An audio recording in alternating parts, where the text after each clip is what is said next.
បងប្អូនបន្តពីងាកឡើងយើងរើសពងមាន់មកទៅហៅឲ្យសក់បាទអញ្ចឹងតោះយើងទៅមើលគុនមាន់ទាំងនេះបងប្អូនតោះបាទនេះឥឡូវយើងមកដល់រោងគុនមាន់ហើយបងប្អូនឥឡូវ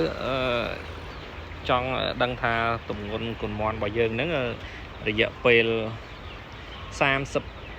37ថ្ងៃតើទម្ងន់ទៅបានប្រហែលខាំប្រហែល100 ក្រាមដែរតោះឥឡូវយើងទៅថ្លឹងទាំងអស់គ្នាចាប់តាមទៅយកជីងសិន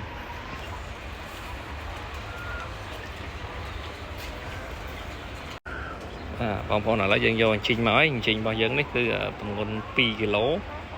ឡូវយើងយកទៅថ្លឹងគុនមាន់របស់យើងគឺយើងដឹងហើយតើវាប្រហែល100 ក្រាមបងប្អូនមួយលេខវាហ្នឹងមួយតនិចធំគឺ100 ក្រាមតោះ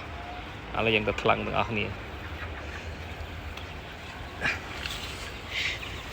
គុនមាន់របស់យើងមួយហ្នឹងវាបានប៉ុន្មាន100 ក្រាមដែរបងប្អូននេះ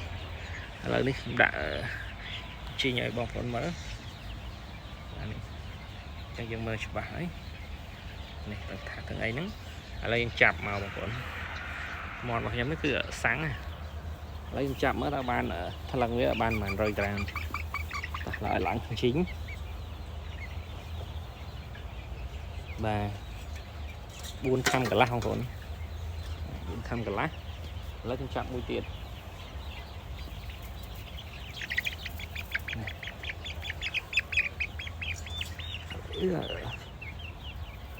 ហើយខ្ញុំដាក់លេងវាសាំងសិនអាយ៉ាធាក់ឥឡូវយើងចាប់អាណាមួយរៀងសាំងបន្តិចមិនវារៀងផ្អើលដាក់ណាមួយរៀងសាំង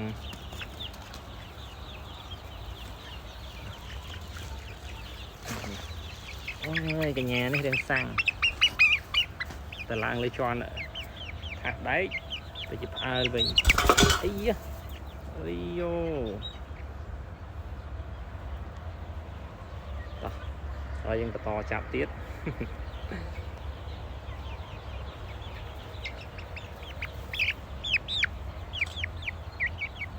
តោះថ្លឹងកញ្ញាមួយនេះម្ដង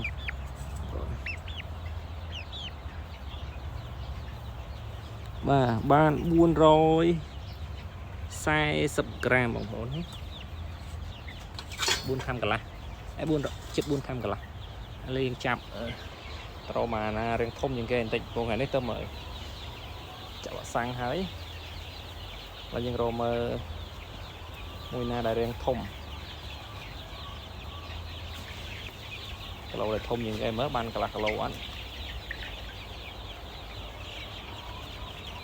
អូនេះប្រហែលជាមួយនេះរៀងធំមកទៅទម្ងន់ប្រហែលគ្នាបងប្អូនមកទៅទម្ងន់ប្រហែលគ្នានេះមន់ស្រែរបស់យើងអត់ដឹងថាអាយុវា37 ថ្ងៃអញ្ចឹងគីឡូនឹងបានប្រហែលជាមន់ពួកមន់ពងយើងនេះដែរអត់អូអើអូបានតែ430 ក្រាមចាញ់មុនទៀតតោះយើងទៅស្វែងរកណារៀងធំកន្លប់បានកន្លះគីឡូនេះយ៉ានេះធំធំជាងគេ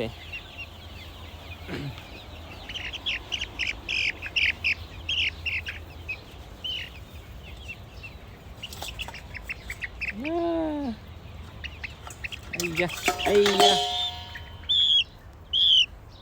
កញ្ញានេះធំតែផ្អើល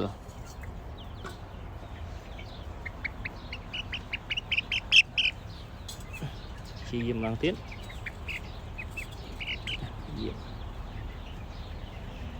យ៉ា490 ក្រាមជិតកន្លះគីឡូអញ្ចឹង